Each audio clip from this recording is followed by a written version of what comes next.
ಎಲ್ಲರಿಗೂ ನಮಸ್ಕಾರ. ಈ ಒಂದು ವಿಡಿಯೋದಲ್ಲಿ 10ನೇ ತರಗತಿಯ ಜೀವನ ಪ್ರಕ್ರಿಯೆಗಳು ಎಂಬ ಅಧ್ಯಾಯದ ಬಗ್ಗೆ ತಿಳಿದುಕೊಳ್ಳೋಣ. ಸರಿನಾ? ಎಲ್ಲ ಜೀವಿಗಳು ಉಸಿರಾಟ, ಬೆಳೆಯುವುದು, ಪೋಷಣೆಯ ಅಗತ್ಯ, ಸಂತತಿಯನ್ನು ಉತ್ಪಾದಿಸುವುದು, ಪ್ರಚೋದಕಗಳಿಗೆ ಪ್ರತಿಕ್ರಿಯಿಸುವುದು ಮುಂತಾದ ಕೆಲವು ಸಾಮಾನ್ಯ ಗುಣಲಕ್ಷಣಗಳನ್ನು ಹೊಂದಿದವು. ಹೌದಾ?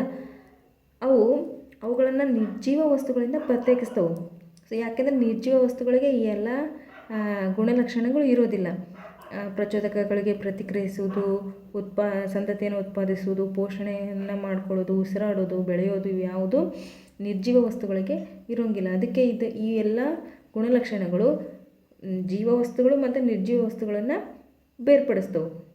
ಹೋಮಿಯೋಸ್ಟಾಸಿಸ್ ಮತ್ತು ದೇಹದ ಸರಿಯಾದ ಕಾರ್ಯನಿರ್ವಹಣೆಯನ್ನು ಕಾಪಾಡಿಕೊಳ್ಳುವ ಕೆಲವು ಪ್ರಮುಖ ಪ್ರಕ್ರಿಯೆಗಳಿವೆ. ಅವುಗಳನ್ನೇ ನಾವೇನಂತ ಕರಿತೀವಿ? ಜೀವ ಪ್ರಕ್ರಿಯೆಗಳು ಅಂತಂದು ಹೇಳಿ ಕರಿತೀವಿ. ನಾವು ನಿದ್ರಿಸ್ತಿರುವಾಗ ಅಥವಾ ಯಾವುದೇ ಕ್ರಿಯೆಯನ್ನು ಮಾಡದಿದ್ರೂ ಸಹ ಈ ಪ್ರಕ್ರಿಯೆಗಳು ಸಂಭವಿಸುತ್ತಲೇ ಇರ್ತವೆ. ಅಂದರೆ ಈಗ ನಾವು ಮಲಗಿದಾಗೂ ಸಹ ಉಸಿರಾಟ ಮಾಡ್ತಾನೆ ಇರ್ತೀವಿ, ಮಲಗಿದಾಗೂ ಸಹ ನಮಗೆ ಜೀರ್ಣಕ್ರಿಯೆ ಆಗ್ತಾನೆ ಇರುತ್ತೆ, ರಕ್ತ ಪರಿಚಲನೆಯೂ ಸಹ ಆಗ್ತಾನೆ ಇರುತ್ತೆ. ಅದಕ್ಕೆ ನಾವು ಈ ಕ್ರಿಯೆಗಳು ಏನಾಗಿರ್ತವೆ, ನಾವು ಮಲಗಿದಾಗೂ ಸಹ ನಡೀತಾನೆ ಇರ್ತವೆ. ಸಸ್ಯಗಳು ಮತ್ತು ಪ್ರಾಣಿಗಳು ಸೇರಿದಂತೆ ಎಲ್ಲ ಜೀವಿಗಳಿಗೆ ಈ ಪ್ರಕ್ರಿಯೆಗಳು ಅತ್ಯಗತ್ಯ. ಈ ಜೀವ ಪ್ರಕ್ರಿಯೆಗಳು ಪೋಷಣೆ, ದ್ಯುತಿಸಂಶ್ಲೇಷಣೆ, ಸಾಗಣೆ, ಚಯಾಪಚಯ, ಉಸಿರಾಟ, ಸಂತಾನೋತ್ಪತ್ತಿ ಮತ್ತು ವಿಸರ್ಜನೆಯಂತಹ ಪ್ರಕ್ರಿಯೆಗಳನ್ನು ಒಳಗೊಂಡಿದ್ದವು. ಈ ಅಧ್ಯಾಯದಲ್ಲಿ ವಿಶೇಷವಾಗಿ ಸಸ್ಯಗಳು, ಪ್ರಾಣಿಗಳು ಮತ್ತು ಮನುಷ್ಯರಲ್ಲಿ ಸಂಭವಿಸುವ ಈ ಪ್ರಕ್ರಿಯೆಗಳ ಬಗ್ಗೆ ನಾವು ವಿವರವಾಗಿ ಕಲಿತಾ ಹೋಗ್ತೀವಿ. ಹಾಗಾದರೆ ಜೀವವಿರುವ ಏಕೈಕ ಗ್ರಹ ಅಂದರೆ ಭೂಮಿಯಾಗಿದೆ. ಹೌದಾ? ಬದುಕುವ, ಸಾಯುವ ಮತ್ತು ಪ್ರಕೃತಿಯ ಭಾಗವಾಗುವ ಜೀವಿಗಳದವು. ಜೀವ ಪ್ರಕ್ರಿಯೆಗಳ ವಿವಿಧ ನಿಯತಾಂಕಗಳಲ್ಲಿ ಜೀವಿಗಳನ್ನು ನಾವು ನಿರ್ಜೀವ ವಸ್ತುಗಳಿಂದ ಏನು ಮಾಡ್ತೀವಿ? ಬೇರ್ಪಡಿಸ್ತೀವಿ. ಅವೇ ನಿಯತಾಂಕಗಳನ್ನೇ ನಾವು ಏನಂತ ಕರೆದ್ವಿ? ಜೀವನ ಪ್ರಕ್ರಿಯೆಗಳು. ಹಾಗಾದರೆ ನೋಡೋಣ ಯಾವ್ಯಾವು ಜೀವನ ಪ್ರಕ್ರಿಯೆಗಳು ಅಂತಂದು ಹೇಳಿ. ಜೀವಿಗಳು ಚಲಿಸುತ್ತಿದ್ದರೂ, ವಿಶ್ರಾಂತಿ ಪಡೆಯುತ್ತಿದ್ದರೂ ಅಥವಾ ಮಲಗಿದರೂ ಸಹ ಅವುಗಳ ನಿರ್ವಹಣೆ ಅತ್ಯಗತ್ಯ. ಜೀವನ ನಿರ್ವಹಣೆಯ ಕಾರ್ಯವನ್ನು ಒಟ್ಟಾಗಿ ನಿರ್ವಹಿಸುವಂತಹ ಪ್ರಕ್ರಿಯೆಗಳನ್ನೇ ನಾವೇನಂತ ಕರಿತೀವಿ? ಜೀವನ ಪ್ರಕ್ರಿಯೆಗಳು ಅಂತ ಹೇಳಿ ಕರಿತೀವಿ. ಪೋಷಣೆ, ಉಸಿರಾಟ, ರಕ್ತ ಪರಿಚಲನೆ ಮತ್ತು ವಿಸರ್ಜನೆಗಳು ಅಗತ್ಯ ಜೀವನ ಪ್ರಕ್ರಿಯೆಗಳಿಗೆ ಉದಾಹರಣೆಗಳಾಗಿವೆ. ಯಾವ್ಯಾವು? ಪೋಷಣೆ, ಉಸಿರಾಟ, ರಕ್ತ ಪರಿಚಲನೆ, ವಿಸರ್ಜನೆಗಳು ಇವೇನು ಅತ್ಯಗತ್ಯ. ಒಂದು ಜೀವಿ ಇರಬೇಕು ಅಂದರೆ ಇವೆಲ್ಲವೂ ಇರಲೇಬೇಕು. ಏಕಕೋಶ ಜೀವಿಗಳಲ್ಲಿ ಈ ಎಲ್ಲ ಪ್ರಕ್ರಿಯೆಗಳು ಒಂದೇ ಕೋಶದಿಂದ ನಡೀತಾ ಹೋಗ್ತವೆ.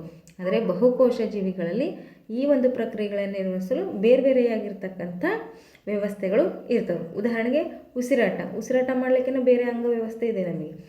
ಮತ್ತು ರಕ್ತ ಪರಿಚಲನೆ ಮಾಡಲಿಕ್ಕೂ ಸಹ ನಮಗೆ ಬೇರೆ ಒಂದು ವ್ಯವಸ್ಥೆನೇ ಇದೆ. ಅದೇ ರೀತಿ ಪೋಷಣೆಯನ್ನು ಮಾಡಲಿಕ್ಕೂ ಸಹ ನಮಗೆ ನಮ್ಮ ದೇಹದಲ್ಲಿ ಜೀರ್ಣ ವ್ಯವಸ್ಥೆ ಅನ್ನುವಂತಹ ವ್ಯವಸ್ಥೆ ಇದೆ. ಸೊ ಹೀಗೆ ಬಹುಕೋಶ ಜೀವಿಗಳಲ್ಲಿ ಮಾತ್ರ ನಾವು ಈ ಒಂದು ಬೇರೆ ಬೇರೆ ವ್ಯವಸ್ಥೆಯನ್ನು ನೋಡಲಿಕ್ಕೆ ಸಾಧ್ಯ ಆಗೋದು. ಆದರೆ ಏಕಕೋಶ ಜೀವಿಗಳಲ್ಲಿ ಈ ಎಲ್ಲ ಕ್ರಿಯೆಗಳು ಒಂದೇ ಕೋಶದಲ್ಲಿ ಆಗ್ತಾ ಹೋಗ್ತವೆ. ಹಾಗಾದರೆ ಪೋಷಣೆ ಅಂದ್ರೇನು? ಜೀವಿಯ ಪೋಷಣೆ ಮತ್ತು ಪೋಷಣೆಗೆ ಅಗತ್ಯವಾದ ಆಹಾರವನ್ನು ಪಡೆಯುವ ಪ್ರಕ್ರಿಯೆಯನ್ನು ನಾವೇನಂತ ಕರಿತೀವಿ? ಪೋಷಣೆ ಅಂತ ಹೇಳಿ ಕರಿತೀವಿ.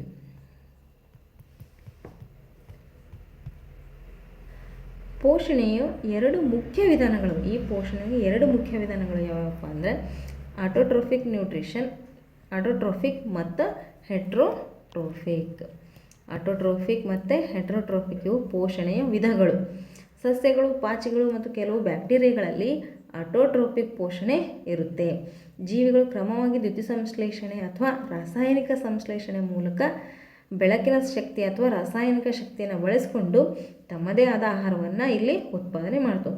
ಸಸ್ಯಗಳು ದ್ಯುತಿಸಂಶ್ಲೇಷಣೆ ಮುಖಾಂತರ ಬೆಳಕಿನ ಶಕ್ತಿಯನ್ನು ಉಪಯೋಗಿಸಿಕೊಂಡು ಆಹಾರವನ್ನು ತಯಾರಿಸಿದರೆ, ಬ್ಯಾಕ್ಟೀರಿಯಾಗಳು ರಾಸಾಯನಿಕ ಸಂಶ್ಲೇಷಣೆ ಮುಖಾಂತರ ರಾಸಾಯನಿಕ ಶಕ್ತಿಯನ್ನು ಬಳಸಿಕೊಂಡು ತಮ್ಮ ಆಹಾರವನ್ನು ತಾವು ತಯಾರಿಸ್ಕೊಳ್ತವೆ.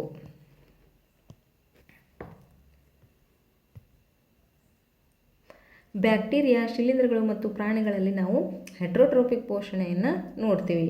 ಅವು ಸಾವಯವ ಸಂಯುಕ್ತಗಳಿಂದ ಶಕ್ತಿಯನ್ನು ಪಡೆಯುತ್ತವೆ. ಅಂದರೆ ರಾಸಾಯನಿಕ ಕ್ರಿಯೆಗಳಿಂದ ತಮ್ಮ ಶಕ್ತಿಯನ್ನು ಪಡಿತವೆ. ಉದಾಹರಣೆಗೆ ಪ್ರಾಣಿಗಳು ಸಸ್ಯಗಳನ್ನು ತಿನ್ನುತ್ತವೆ ಮತ್ತು ಆಹಾರಕ್ಕಾಗಿ ಇತರೆ ಪ್ರಾಣಿಗಳನ್ನು ಸಹ ಅವು ತಿನ್ನುತ್ತವೆ. ಹೆಟರೋಟ್ರೋಫಿಕ್ ಪೋಷಣೆಯು ಹೋಲೋಜೋಯಿಕ್, ಸ್ಯಾಪ್ರೋಫೈಟಿಕ್ ಮತ್ತು ಪರಾವಲಂಬಿ ಪೋಷಣೆಯಂತಹ ಉಪವಿಭಾಗಗಳನ್ನು ಹೊಂದಿದೆ.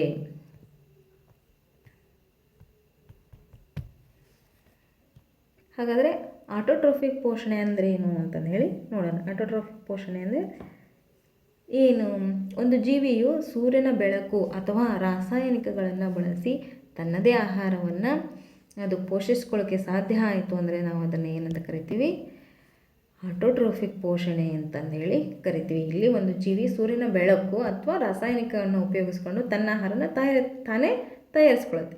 ಸಸ್ಯಗಳು ದ್ಯುತಿ ಸಂಶ್ಲೇಷಣೆಯನ್ನು ಮಾಡುತ್ತವೆ. ಏನು ಉಪಯೋಗಿಸ್ಕೊಂಡು? ಬೆಳಕಿನ ಶಕ್ತಿಯನ್ನು ಉಪಯೋಗಿಸ್ಕೊಂಡು. ಮತ್ತು ಅವುಗಳನ್ನು ನಾವು ಏನಂತ ಕರಿದ್ವಿ?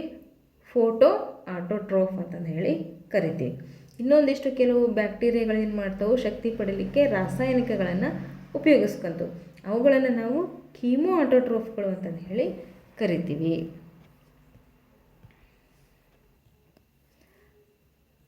ಮುಂದಿನ ಏನಪ್ಪ ಅಂದರೆ ದ್ಯುತಿ ಸಂಶ್ಲೇಷಣೆ ಅಂದರೆ ಯಾವ ರೀತಿ ಸಸ್ಯಗಳು ದ್ಯುತಿ ಸಂಶ್ಲೇಷಣೆ ಮಾಡಿ ತಮ್ಮ ಆಹಾರವನ್ನು ತಯಾರಿಸ್ಕೊಳ್ತವೆ ಅಂತಂದರೆ, ದ್ಯುತಿ ಸಂಶ್ಲೇಷಣೆಯು ಆಹಾರವು ರೂಪುಗೊಳ್ಳುವ ಒಂದು ಪ್ರಮುಖ ಪ್ರಕ್ರಿಯೆಯಾಗಿದೆ. ಅಂದರೆ ಈ ಒಂದು ಪ್ರಕ್ರಿಯೆಯಲ್ಲೇ ಆಹಾರ ರೂಪುಗೊಳ್ಳುತ್ತೆ. ಸಸ್ಯಗಳು ಸೂರ್ಯನ ಬೆಳಕು ಮತ್ತು ನೀರನ್ನು ಬಳಸಿಕೊಂಡು ಆಹಾರವನ್ನು ತಯಾರಿಸುತ್ತವೆ. ಮತ್ತು ಇದು ಇತರೆ ಜೀವಿಗಳು ಮತ್ತು ತಮಗೂ ಪೋಷಣೆಯನ್ನು ಒದಗಿಸ್ತವೆ. ಇತರ ಜೀವಿಗಳಿಗೆ ಅಂದರೆ ಬೇರೆ ಪ್ರಾಣಿಗಳು ಸಸ್ಯಗಳನ್ನು ತಿನ್ನೋದ್ರಿಂದ ಅವಕ್ಕೂ ಪೋಷಣೆ ಸಿಗುತ್ತೆ. ಸಸ್ಯಗಳು ತಮ್ಮ ಆಹಾರವನ್ನು ತಾವೇ ತಯಾರಿಸ್ಕೊಳ್ಳೋದ್ರಿಂದ ಅವಕ್ಕೂ ಸಹ ಅಲ್ಲಿ ಪೋಷಣೆ ದೊರೆಯುತ್ತೆ. ಹಸಿರು ಭಾಗಗಳಲ್ಲಿರುವ ಕ್ಲೋರೋಫಿಲ್ಲು ಮತ್ತು ಬೆಳಕಿನ ಶಕ್ತಿಯನ್ನು ಹೀರಿಕೊಳ್ತವೆ. ಈ ಕ್ಲೋರೋಫಿಲ್ ಏನು ಮಾಡ್ತೈತಪ್ಪ ಅಂದರೆ ಲೀಫ್ಗಳಲ್ಲಿ ಇರ್ತೈತೆ. ಹೌದಾ? ಈ ಲೀಫ್ಗಳು ಸೂರ್ಯನ ಬೆಳಕಿನ ಶಕ್ತಿಯನ್ನು ನಾವು ಏನು ಮಾಡ್ತೇವೆ? ಹೀರ್ಕೊಳ್ತೇವೆ. ಈ ಬೆಳಕಿನ ಶಕ್ತಿಯನ್ನು ನೀರನ್ನು ಹೈಡ್ರೋಜನ್ ಮತ್ತು ಆಮ್ಲಜನಕವಾಗಿ ವಿಭಜಿಸಲು ಬಳಸಲಾಗುತ್ತದೆ. ಈ ಬೆಳಕಿನ ಶಕ್ತಿ ಎದಕ್ಕೆ ಉಪಯೋಗ ಆಗುತ್ತಪ್ಪ ಅಂದರೆ ನೀರನ್ನೇನದು ಅಬ್ಸರ್ವ್ ಮಾಡ್ಕೊಳ್ತೈತಲ್ಲ, ಆ ನೀರನ್ನ ಇದು ಹೈಡ್ರೋಜನ್ನು ಮತ್ತು ಆಮ್ಲಜನಕವಾಗಿ ವಿಭಜನೆ ಮಾಡ್ತದೆ. ಹೈಡ್ರೋಜನ್ ತನ್ನಲ್ಲೇ ಅಂದರೆ ಸಸ್ಯ ದೇಹದಲ್ಲೇ ಅದು ಆಹಾರವಾಗಿ ತಯಾರಾದರೆ ಆಮ್ಲಜನಕ ವಾತಾವರಣಕ್ಕೆ ಬಿಡುಗಡೆಯಾಗುತ್ತೆ. ನಂತರ ಹೈಡ್ರೋಜನನ್ನು ಕಾರ್ಬನ್ ಡೈಆಕ್ಸೈಡನ್ನು ಕಾರ್ಬೋಹೈಡ್ರೇಟ್ಗಳನ್ನಾಗಿ ಮತ್ತು ಅಂದರೆ ಸಾಮಾನ್ಯವಾಗಿ ಗ್ಲೂಕೋಸ್ಗಳಾಗಿ ಕಡಿಮೆ ಮಾಡಲು ಅವನ್ನ ಏನು ಮಾಡ್ತೈತಿ? ಬಳಸ್ಕೊಳಕ್ಕಾಗ್ತೈತಿ. ಈ ಹೈಡ್ರೋಜನನ್ನು ಎದಕ್ಕೆ ಉಪಯೋಗಿಸ್ಕೊಂತವು ಅಂತ ಅಂದರೆ ಈ ಕಾರ್ಬನ್ ಡೈಆಕ್ಸೈಡನ್ನು ಏನು ತೊಗೊಳ್ತವಲ್ಲ, ಆ ಕಾರ್ಬನ್ ಡೈಆಕ್ಸೈಡನ್ನು ಏನಕ್ಕೆ ಕನ್ವರ್ಟ್ ಮಾಡ್ತವು? ಕಾರ್ಬೋಹೈಡ್ರೇಟ್ಗಳಾಗಿ ಕನ್ವರ್ಟ್ ಮಾಡ್ತವೆ. ದ್ಯುತಿ ಸಂಶ್ಲೇಷಣೆಗೆ ಕ್ಲೋರೋಫಿಲ್, ಇಂಗಾಲದ ಡೈಆಕ್ಸೈಡ್ ಅಂದರೆ ಕಾರ್ಬನ್ ಡೈಆಕ್ಸೈಡನ್ನ ಬೇಕೇ ಬೇಕಲ್ಲ. ಸೊ ಇದನ್ನು ಹೆಂಗೆ ತೊಗೊಳ್ತವೆ ಅಂತ ಅಂದರೆ ಸ್ಟೊಮ್ಯಾಟೊಗಳ ಮುಖಾಂತರ ತೊಗೊಳ್ತವೆ. ಈ ಸ್ಟೊಮ್ಯಾಟೊಗಳು ಎಲ್ಲಿರ್ತವೆ ಅಂದರೆ ಎಲೆಗಳಲ್ಲಿ ಇರುತ್ತವೆ. ಈ ಎಲೆಗಳಲ್ಲಿರ್ತಕ್ಕಂಥ ಸಣ್ಣ ಸಣ್ಣ ಒಂದು ರಂಧ್ರಗಳಿರ್ತವೆ. ಈ ರಂಧ್ರಗಳನ್ನು ನಾವೇನಂತ ಕರಿತೀವಿ? ಸ್ಟೊಮ್ಯಾಟೊ ಅಂತಂದು ಹೇಳಿ ಕರಿತೀವಿ. ಕನ್ನಡದಲ್ಲಿ ಮತ್ತು ಇನ್ನೊಂದು ಹೆಸರು ಏನಪ್ಪ ಅಂದರೆ ಇವಕ್ಕೆ ಪತ್ರರಂಧ್ರಗಳು ಅಂತಲೂ ಸಹ ಕರೀತಾರೆ. ಹಾಗಾದ್ರೆ ದ್ಯುತಿ ಸಂಶ್ಲೇಷಣೆಯಲ್ಲಿ ಏನೇನು ಪ್ರಕ್ರಿಯೆ ನಡೆಯುತ್ತೆ? ರಾಸಾಯನಿಕ ಪ್ರಕ್ರಿಯೆ ಅಂತಂದ್ರೆ ನೋಡಿರಿ, 6CO2 + 6H2O ಅಂದರೆ 6CO2 ಅಂದರೆ ಕಾರ್ಬನ್ ಡೈಆಕ್ಸೈಡ್, 6H2O ಅಂದರೆ ನೀರು. ಸೊ ಇಲ್ಲಿ ಸನ್ಲೈಟು ಮತ್ತು ಸೂರ್ಯನ ಶಕ್ತಿ ಮತ್ತು ಕ್ಲೋರೋಫಿಲ್ನ ಇವು ಉಪಯೋಗಿಸ್ಕೊಂಡು ಇವು ಆಹಾರವನ್ನು ಬಿಡುಗಡೆ ಮಾಡ್ತವೆ. ಅಂದ್ರೆ 6C6H12O6 ಇದೇನಪ್ಪ ಅಂದರೆ ಇದು ಒಂದು ಗ್ಲೂಕೋಸ್, ಇದೇ ಕಾರ್ಬೋಹೈಡ್ರೇಟ್. ಇದು ಎಲ್ಲಿ ಇರುತ್ತಪ್ಪ ಅಂದರೆ ಇದು ಎಲೆಗಳಲ್ಲಿ ಮತ್ತು ಸಸ್ಯದ ಇತರ ಭಾಗಗಳಲ್ಲಿ ಸಹ ಇದೇನಾಗಿರ್ತೈತಿ? ಸ್ಟೋರ್ ಆಕತಿ. ಈ ಒಂದು ಆಕ್ಸಿಜನ್ ಮಾತ್ರ ವಾತಾವರಣಕ್ಕೆ ಬಿಡುಗಡೆಯಾಗುತ್ತೆ. ಈ ಒಂದು ದ್ಯುತಿ ಸಂಶ್ಲೇಷಣೆಯಿಂದ ಹಂಗಾರೆ ಏನೇನಪ್ಪ ನಮಗೆ ಉಪಯೋಗಪ್ಪ ಅಂತಂದ್ರೆ ಕಾರ್ಬೋಹೈಡ್ರೇಟ್ಗಳು ದೊರೀತವು ಮತ್ತು ಆಕ್ಸಿಜನ್ ಈ ದ್ಯುತಿ ಸಂಶ್ಲೇಷಣೆ ಪ್ರಕ್ರಿಯೆಯಿಂದಲೇ ನಮಗೆ ದೊರೆಯುತ್ತೆ. ಹಾಗಾದರೆ ಸ್ಟೊಮ್ಯಾಟೊ ಹೆಂಗಿರ್ತತಿ ಅಂತಂದು ಹೇಳಿ ನೋಡೋಣ. ಈಗ ಸ್ಟೊಮ್ಯಾಟೊಗಳು ಎಲೆಗಳ ಮೇಲಿನ ರಂಧ್ರಗಳಾಗಿವೆ. ನಾನು ಆವಾಗಲೇ ಹೇಳಿದೆ ಇವು ಎಲ್ಲಿರ್ತವೆ? ಎಲೆಗಳ ಮೇಲಿರ್ತವೆ ಅಂತಂದೇಳಿ. ಅದು ಅನಿಲಗಳ ವಿನಿಮಯಕ್ಕೆ ಏನು ಮಾಡ್ತದೆ? ಸಹಾಯ ಮಾಡ್ತತಿ. ಅನಿಲಗಳ ವಿನಿಮಯ ಅಂತಂದ್ರೆ ಏನು ನೋಡಿರಿ, ದ್ಯುತಿ ಸಂಶ್ಲೇಷಣೆ ನಡಿಬೇಕು ಅಂತಂದ್ರೆ ಕಾರ್ಬನ್ ಡೈಆಕ್ಸೈಡ್ ತೊಗೋಬೇಕಲ್ಲ ಸಸ್ಯಗಳು. ಈ ಒಂದು ಪತ್ರರಂಧ್ರಗಳ ಮುಖಾಂತರನೇ ಕಾರ್ಬನ್ ಡೈಆಕ್ಸೈಡನ್ನು ಕರಿತೇವೆ. ಕಾರ್ಬನ್ ಡೈಆಕ್ಸೈಡ್ ಒಂದು ಅನಿಲ ತಾನೆ. ಸೊ ಅದೇ ರೀತಿ ಮತ್ತು ದ್ಯುತಿ ಸಂಶ್ಲೇಷಣೆ ನಡೆದಾದಮೇಲೆ ಆಕ್ಸಿಜನ್ನ ನಾವು ಏನು ಮಾಡಬೇಕು, ಬಿಡುಗಡೆ ಮಾಡಬೇಕು. ಸೊ ಈ ಆಕ್ಸಿಜನ್ ಅಂದರೆ ಆಮ್ಲಜನಕ ಒಂದು ಅನಿಲ. ಸೊ ಇಲ್ಲೇನಾಯ್ತು, ಕಾರ್ಬನ್ ಡೈಆಕ್ಸೈಡನ್ನು ತಗೊಳ್ತೈತಿ, ಆಕ್ಸಿಜನನ್ನು ಬಿಡುಗಡೆ ಮಾಡ್ತೈತಿ. ಈ ಎರಡರದ್ದು ವಿನಿಮಯ ಯಾವುದ್ರ ಮುಖಾಂತರ ಆಗುತ್ತೆ, ಸ್ಟೊಮ್ಯಾಟಗಳ ಮುಖಾಂತರ ಅಂದರೆ ಪತ್ರರಂಧ್ರಗಳ ಮುಖಾಂತರ ನಡೆಯುತ್ತೆ. ಇವು ಹೆಚ್ಚಾಗಿ ಎಲ್ಲಿ ಕಂಡು ಬರ್ತವಪ್ಪ ಅಂದರೆ ಎಲೆಗಳ ಕೆಳಭಾಗದಲ್ಲಿ ಇವು ಕಂಡು ಬರ್ತವೆ. ಪ್ರತಿಯೊಂದು ಸ್ಟೊಮ್ಯಾಟೋವನ್ನು ಇವು ರಂಧ್ರದ ತೆರೆಯುವಿಕೆ ಮತ್ತು ಮುಚ್ಚುವಿಕೆ ನಿಯಂತ್ರಿಸುವ ಕಾವಲು ಕೋಶಗಳಿಂದ ರಕ್ಷಿಸಲಾಗುತ್ತದೆ. ಅಂದರೆ ಇಲ್ಲಿದ್ದಾವೆ ನೋಡ್ರಿ. ಸೊ ಇವು ಏನಿವು ಕಾವಲು ಕೋಶಗಳಿವು. ಪ್ರತಿಯೊಂದು ಸ್ಟೊಮ್ಯಾಟಕ್ಕೂ ಇರ್ತವೆ ಇವು ಕಾವಲು ಕೋಶಗಳು. ಕಾವಲು ಕೋಶಗಳು ನೀರಿನ ಅಂಶವು ಅವುಗಳ ಕಾರ್ಯಕ್ಕೆ ಕಾರಣವಾಗಿದೆ. ಅಂದರೆ ಏನಪ್ಪ ಅಂದರೆ ಈ ಕಾವಲು ಕೋಶಗಳಿಂದ ಏನು ಒಂದೊಂದು ಸರಿ ಇವು ಏನಾಗ್ತವೆ ಅಂದರೆ ಓಪನ್ ಆಗ್ತವೆ. ಈ ಓಪನ್ ದ್ಯುತಿ ಸಂಶ್ಲೇಷಣೆ ನಡಿಬೇಕಾದ್ರೆ ಏನಾಗ್ತವೆ, ಇವು ಓಪನ್ ಆಗ್ತವೆ. ಆವಾಗ ತನ್ನಲ್ಲಿರ್ತಕ್ಕಂಥ ಹೆಚ್ಚಿನ ನೀರನ್ನು ಇದು ಏನು ಮಾಡ್ತೈತಿ, ಈ ಸ್ಟೊಮ್ಯಾಟೋಗಳ ಮುಖಾಂತರ ಅಂದರೆ ಪತ್ರರಂಧ್ರಗಳ ಮುಖಾಂತರ ಸಸ್ಯಗಳು ವಾತಾವರಣಕ್ಕೆ ಅದನ್ನು ಬಿಡುಗಡೆ ಮಾಡ್ತವೆ. ನೀವು ನೋಡುತ್ತೀರಿ ಒಂದೊಂದು ಸರಿ ಎಲೆಗಳಿಂದ ನೀರು ಹೊರಗೆ ಬಿದ್ದಿರ್ತೈತಿ. ಸೊ ಅದೇ ಹೆಂಗೆ ಬಿದ್ದಿರ್ತೈತಿ ಅಂತಂದ್ರೆ ನಾವೇನು ನೀರು ಹಾಕಿರಲ್ಲ, ಏನಿಲ್ಲ, ಆದರೂ ಅದ್ರ ಮೇಲೆ ನೀರು ಇರ್ತೈತಿ ಅಂದರೆ ಮಳೆನೂ ಬಂದಿರಲ್ಲ, ಆದರೂ ನೀರು ಇರ್ತೈತಿ ಅಂದರೆ ಅದು ಈ ಒಂದು ಸ್ಟೊಮ್ಯಾಟೊ ಮುಖಾಂತರ ಅಂದರೆ ಪತ್ರರಂಧ್ರದ ಮುಖಾಂತರ ಎಲೆಗಳು ತಮ್ಮಲ್ಲಿರ್ತಕ್ಕಂಥ ಹೆಚ್ಚಿಗೆ ಆಗಿರ್ತಕ್ಕಂಥ ನೀರನ್ನು ಇವು ಆ ಒಂದು ರಂಧ್ರಗಳ ಮುಖಾಂತರ ಬಿಡುಗಡೆ ಮಾಡ್ತವೆ. ಸೊ ಹಾಗಾದರೆ ನೆಕ್ಸ್ಟ್ ನಾವು ಮುಂದಿನ ವಿಡಿಯೋದಲ್ಲಿ ಮಾನವರಲ್ಲಿ ಹೇಗೆ ನ್ಯೂಟ್ರಿಷನ್ ಅಂದರೆ ಪೋಷಣೆ ನಡೆಯುತ್ತೆ ಅಂತಂದು ಹೇಳಿ ನೋಡೋಣ.